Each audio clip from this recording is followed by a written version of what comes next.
Hello students, I am Vishal Sinha and welcome to my channel Vishal Sinha education. हमने कुछ दिनों पहले एक चैप्टर स्टार्ट किया था टिश्यू, जो कि क्लास 9 का बायो का सेकंड चैप्टर था।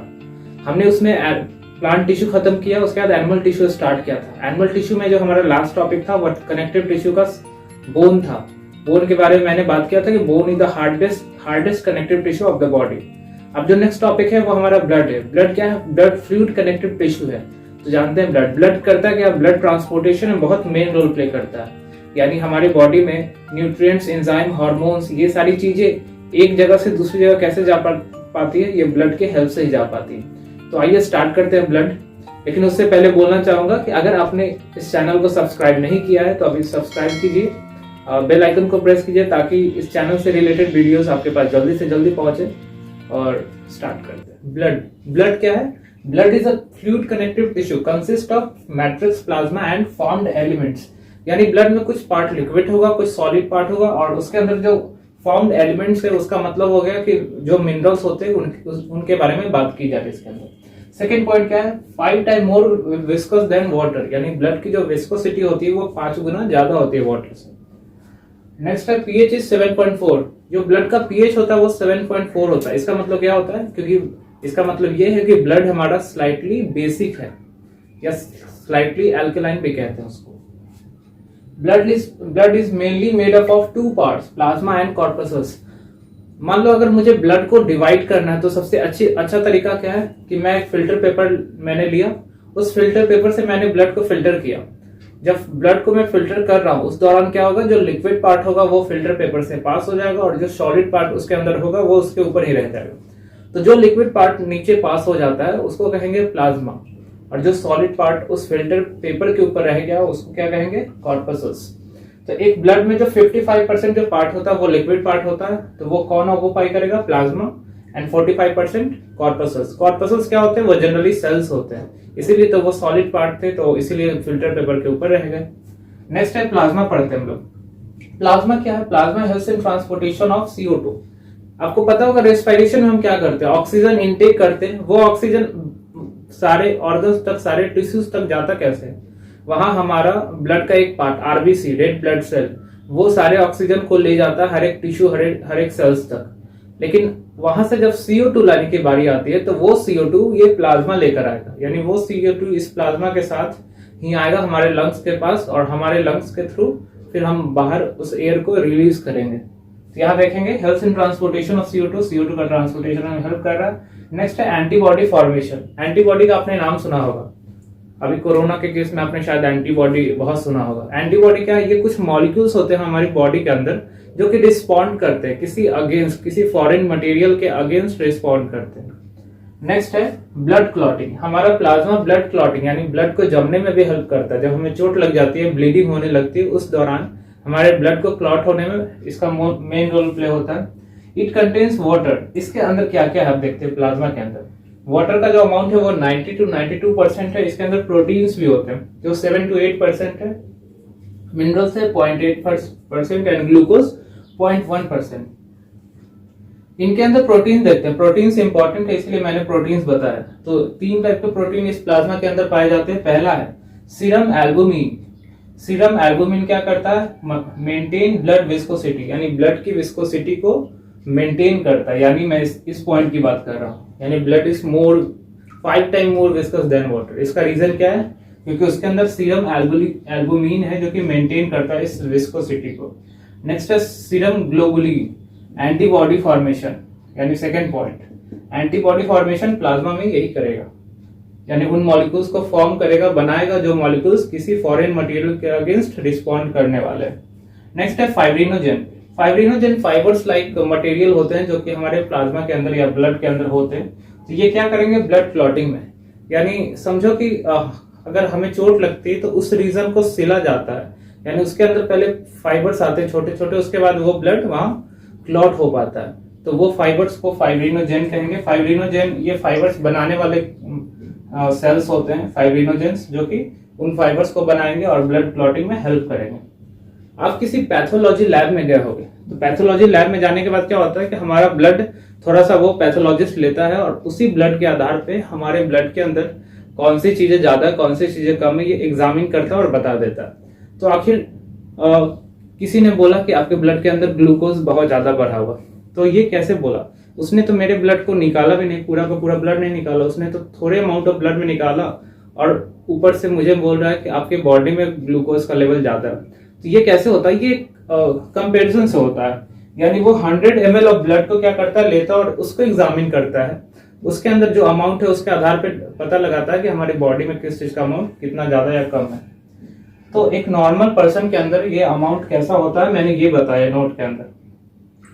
100 ml of blood contain oxygen 20 ml, यानी 100 ml ऑफ ब्लड में ऑक्सीजन का अमाउंट 20 ml होगा, CO2 का 56 ml होगा, ग्लूकोज का 100 मिलीग्राम, और यूरिया एक वेस्ट कंपाउंड होता है बॉडी के अंदर जो थोड़े अमाउंट में रहना भी चाहिए, इसका अमाउंट है 30 मिलीग्राम। ये एक नॉर्मल अडल्ट पर्सन के अंदर होता है। ये थोड़ा बहुत डिफर कर सकता है पर्सन टू पर्सन, लेकिन बहुत ज्यादा डिफर करे तो यानी कोई ना कोई बीमारी हमारी बॉडी के अंदर। कॉर्पसल्स, जैसा कि मैंने अभी बताया था, कॉर्पसल्स यानी सेल्स के बारे में बात की जा रही है। जनरली कॉर्पसल्स के अंदर आरबीसी, डब्ल्यूबीसी और प्लेटलेट्स भी आते हैं, लेकिन आपको प्लेटलेट्स नहीं पढ़ना है, इसलिए मैंने आरबीसी और डब्ल्यूबीसी बताया। तो फर्स्ट है आरबीसी। आरबीसी को का जो फुल फॉर्म है वो रेड ब्लड सेल है, या फिर इसको रेड ब्लड कॉर्पसल्स भी कह सकते हैं, और एक और नाम से जाना जाता है आरबीसी को, इरिथ्रोसाइट। नेक्स्ट है RBC is spherical, enucleated and biconcave in shape, यानी ये स्फेरिकल है, यानी गोलाकार है, इन्यूक्लिएटेड यानी इसमें न्यूक्लियस एब्सेंट होता है, और biconcave shape. Biconcave in shape आप देख सकते हो आरबीसी का शेप। आरबीसी का शेप कुछ ऐसा होता है। ये क्या है? स्फेरिकल है। अगर ऊपर से आरबीसी को देखे तो स्फेरिकल की तरह ही दिखेगा, और साइड से देखे तो वो बाइकनकेव वाला शेप भी दिखेगा, और इन्यूक्लिएटेड यानी न्यूक्लियस एब्सेंट होता है। जनरली जब आरबीसी फॉर्म होता है उस टाइम आरबीसी के अंदर न्यूक्लियस होता है, लेकिन जैसे जैसे आरबीसी मैच्योर होता है, ग्रो होता है, वैसे वैसे उसके अंदर न्यूक्लियस डीजनरेट हो जाता है। तो न्यूक्लियस नहीं रहने का ही रीजन है कि ये शेप इसका क्या हो गया, बाइकनकेव हो गया। इसका जो साइज होता है, इसका ये लेंथ अगर देखें तो ये 7.5 माइक्रोमीटर, और इसके विड्थ को देखें तो 1.5 माइक्रोमीटर। एक आरबीसी का लेंथ और विड्थ होता है। एक लाइफ स्पैन क्या होता है आरबीसी का, यानी कितने दिन वो एक आरबीसी जिंदा रह सकता है। तो लाइफ स्पैन 120 डेज, 120 दिन। Next amount of RBC, male में और फीमेल में आरबीसी का अमाउंट अलग अलग होता है। मेल में 5 to 5.5 लीटर तक जा सकता है, और फीमेल में अबाउट 4.5 लीटर। ये अमाउंट क्यों है, इसका रीजन मेंस्ट्रुअल साइकिल भी कह सकते हैं फीमेल्स के अंदर। नेक्स्ट है डब्ल्यूबीसी। डब्ल्यूबीसी का फुल फॉर्म क्या होगा, व्हाइट ब्लड सेल या फिर व्हाइट ब्लड कॉर्पसल्स, जिसको ल्यूकोसाइट के नाम से भी जाना जाता है। नेक्स्ट है इसका जो शेप है वो एमीबॉइडल है। एमीबॉइडल यानी अमीबा की तरह। अमीबा का शेप क्या होता है, अमीबा का शेप इरेगुलर, यानी उसका कोई शेप नहीं होता। वैसे ये डब्ल्यूबीसी है, इन डब्ल्यूबीसी का भी कोई शेप नहीं होता। इन्यूक्लिएटेड यानी इसमें न्यूक्लियस प्रेजेंट होगा, और इनका जो साइज होगा वो आरबीसी से ज्यादा बड़ा होगा। इनका जो लाइफ स्पैन है 2 to 2 वीक्स तक हो सकते हैं, क्योंकि डब्ल्यूबीसी कोई एक सेल नहीं है। डब्ल्यूबीसी एक ग्रुप ऑफ सेल्स है, इसमें बहुत सारे सेल्स आते हैं, लेकिन आरबीसी क्या है, आरबीसी एक ही सेल है। इसका जो नंबर होता है 8000 मिलीमीटर क्यूब, यानी 1 लीटर में इतना अमाउंट ऑफ डब्ल्यूबीसी पाया जाता है। नेक्स्ट अगर रेशियो देखें कि डब्ल्यूबीसी और आरबीसी का रेशियो क्या है, अगर हमारी बॉडी में 1 डब्ल्यूबीसी है तो उस पर 600 आरबीसी। ये एक कंपैरिजन मैंने बताया कि किस तरीके से आप कंपेयर करके समझ सकते हैं कि आरबीसी कितना ज्यादा हमारे बॉडी के अंदर।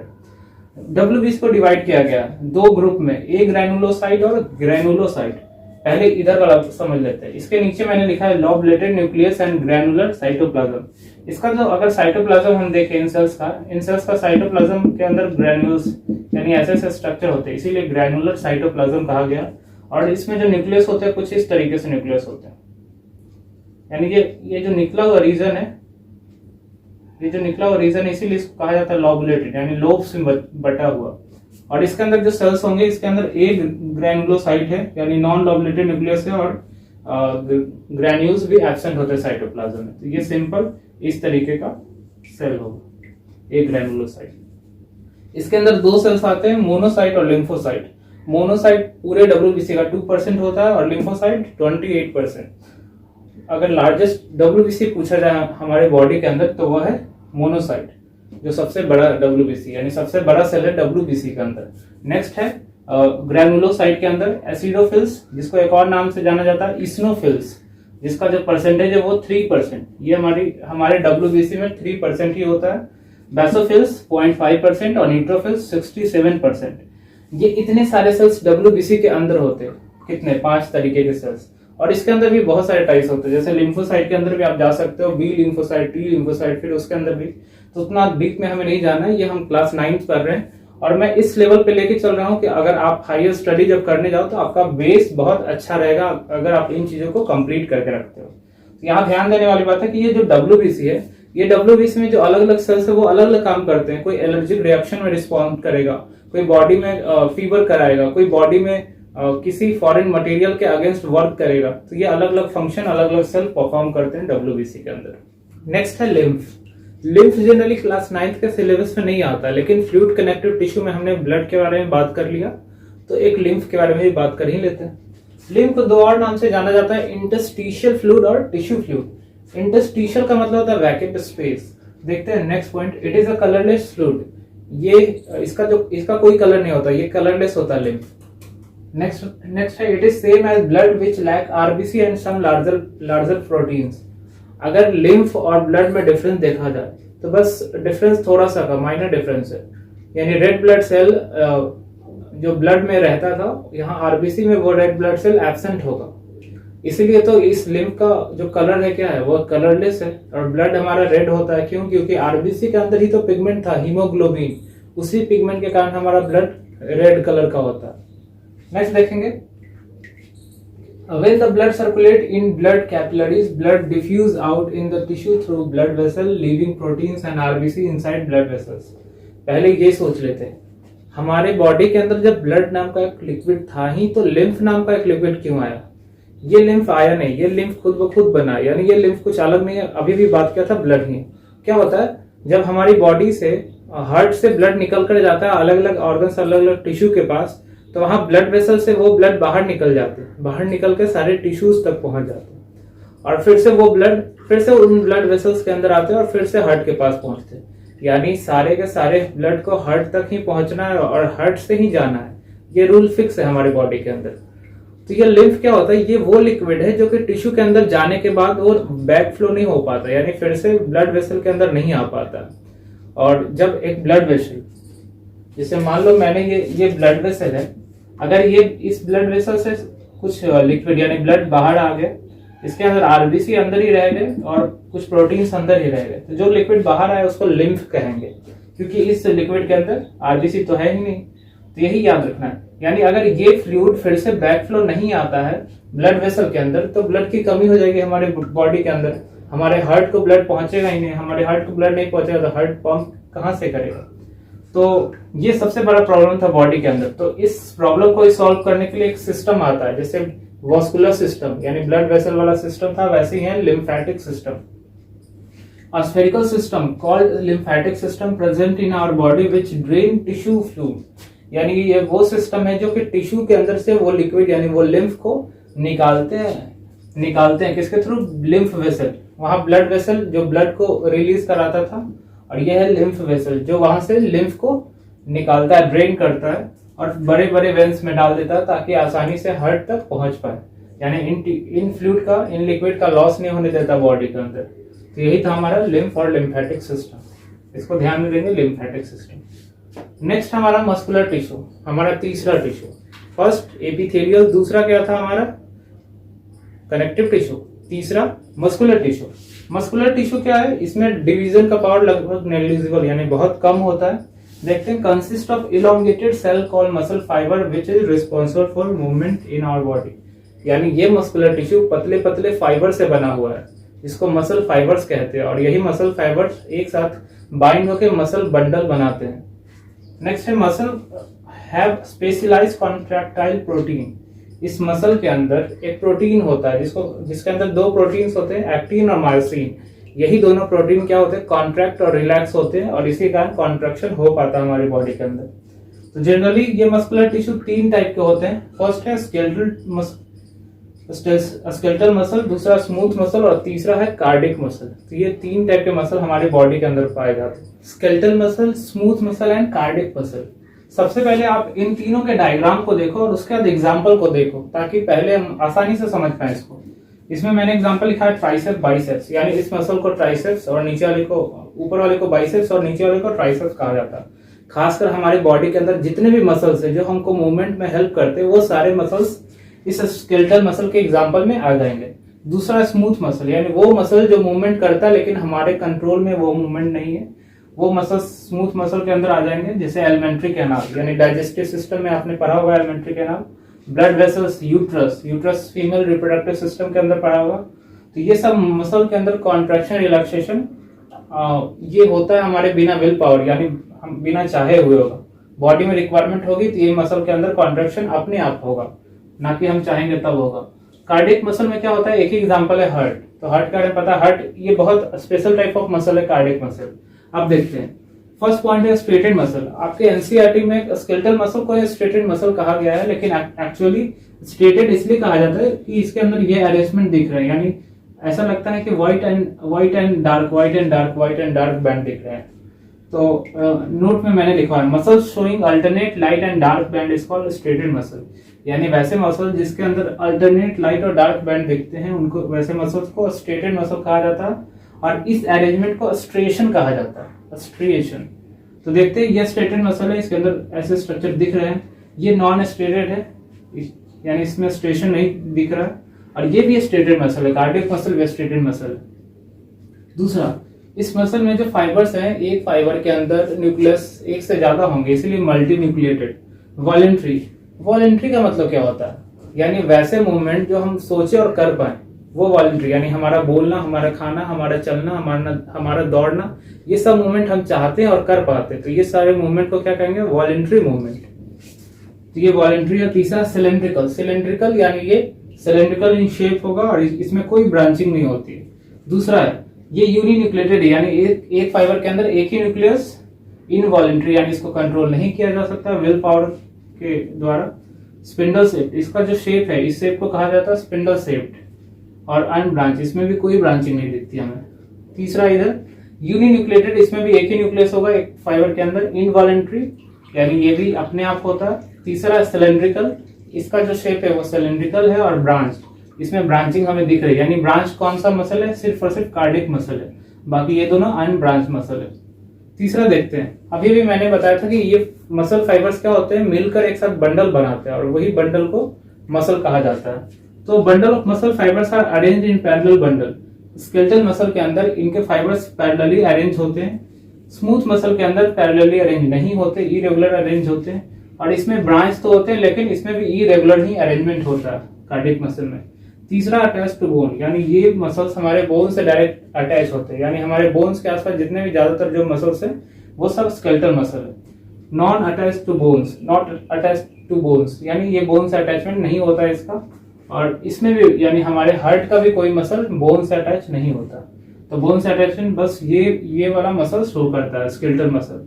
एग्जांपल हमने डिस्कस कर ही लिया। यही था हमारा मसल्स। एनिमल टिश्यू का जो लास्ट टिश्यू है वो है नर्वस टिश्यू। हमने सारा पढ़ लिया, एपिथेलियल टिश्यू, कनेक्टिव टिश्यू और मस्कुलर टिश्यू। तीसरा tissue nervous tissue. Nervous tissue brain, spinal cord और नर्व्स, ये सारे नर्वस टिश्यू से ही बने हुए होते हैं। नेक्स्ट देखते हैं, the cells of nervous tissue is called neurons, यानी उस टिश्यू के जो सेल्स होते हैं उनको न्यूरॉन या फिर नर्व सेल भी कहा जाता है, जो कि क्या करते हैं, रिस्पॉन्ड करते हैं। उनके पास एक शक्ति होती है, एक एबिलिटी होती है कि अपने इन्वायरमेंट में कोई चेंज होने पे वो उसके अगेंस्ट कोई रिस्पॉन्स शो करते हैं। इसी को स्टिमुलस कहा जाता है। न्यूरॉन्स को functional unit of nervous tissue भी कह सकते हैं, या न्यूरॉन्स नर्वस सिस्टम भी कहा जाता है। Neurons are highly specialized for being stimulated and then transmitting the stimulus very rapidly from one organ to another one. यानी न्यूरॉन्स को डिजाइन ही ऐसा किया गया है ताकि वो किसी भी चेंज को आसानी से एक्सेप्ट करे और उस चेंज के कारण बॉडी में एक ऑर्गन से दूसरे ऑर्गन तक कोई इंफॉर्मेशन या कोई भी मैसेज को ट्रांसफर कर पाए।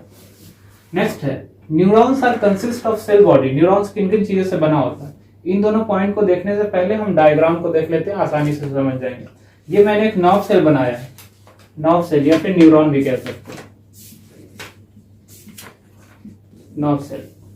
नर्व सेल में स्टार्ट करते इधर से। मान लो ये रीजन मेरे हैंड वाला रीजन है, यानी मेरा कोई न्यूरॉन्स इस रीजन में, यानी टच न्यूरॉन्स, जो टच रिसेप्टर्स होते हैं, यानी किसी चीज को आपने छुआ वो गर्म है, पता क्यों चला, क्योंकि वहां उस मैसेज को रिसीव करने वाले कुछ ना कुछ पार्ट हैं, तो वो क्या है, डेंड्राइट्स। तो न्यूरॉन्स में डेंड्राइट्स होता है, उन मैसेज को, उन स्टिमुलस को क्या करता है, एक्सेप्ट करता है और उसको आगे की तरफ ट्रांसमिट करता है। उसके आगे बढ़ते हैं, इस रीजन को कहा जाता है सेल बॉडी। इसके अंदर जो साइटोप्लाज्म है न्यूरॉन के अंदर, इसको साइटोन कहा जाता है। नेक्स्ट है, ये जो पतला से ये जो मेम्ब्रेन है, इसको एक्सॉन कहा जाता है। ये टनल लाइक जो स्ट्रक्चर है, मेम्ब्रेन नहीं, ये टनल लाइक स्ट्रक्चर जिसको एक्सॉन कहा जाता है। इस एक्सॉन के ऊपर सेल्स आपको दिख रहे हैं ऐसे ऐसे, जिसको स्वान सेल कहा गया है। और उस सेल्स के ऊपर ब्लैक ब्लैक जो मैंने लेयर एक चढ़ाया, उसको माइलिन शीथ कहा जाता है। इन दोनों सेल्स के बीच में जो फ्यूजन हो रहा है, उस रीजन को, उस दबे हुए रीजन को नोड ऑफ रैनबियर भी कहा जाता है। यहाँ देखने वाली बात है कि ये सेल्स कुछ इस तरीके से, मान लो ये एक्सॉन है और ये सेल्स है, ये स्वान सेल है। क्योंकि आपने देखा हो कि न्यूक्लियस मैंने कैसे बनाया, इधर बनाया और इधर नहीं बनाया, इधर नहीं बनाया तो इधर बनाया, यानी कि पूरा एक ही सेल है। ये सेल्स इस एक्सॉन के चारों तरफ इस तरीके से घिरे हुए हैं, इसीलिए न्यूक्लियस तो सेल्स में जनरली एक ही होता है। तो ये स्वान सेल्स के न्यूक्लियस है, स्वान सेल्स, माइलिन शीथ। और फिर नेक्स्ट जो पार्ट आ गया जहां मैसेज ट्रांसफर होते हैं, यानी मैसेज डेंड्राइट से आया, फिर सेल बॉडी, सेल बॉडी से एक्सॉन, फिर एक्सॉन से इस टर्मिनल तक, इसको एक्सॉन टर्मिनल कहा जाता है, नर्व एंडिंग भी कहा जाता है और सिनेप्टिक नॉब भी कहा जाता है। तो यहां तक मैसेज ट्रांसफर होता है। फिर मैसेज को दूसरे न्यूरॉन्स तक, क्योंकि ये वायरिंग है, ये छोटे छोटे न्यूरॉन्स हमारे बॉडी में फैले हुए हैं और कनेक्शन यानी एक वायर का काम कर रहे हैं। तो मैसेज को इस न्यूरॉन से इस न्यूरॉन पे ट्रांसफर हो रहा है, तो ये बीच में कुछ मीडियम होता है, उसी मीडियम के थ्रू ये मैसेज ट्रांसफर होता है। इस गैप को कहा जाता है सिनेप्टिक क्लेफ्ट या फिर सिनैप्स।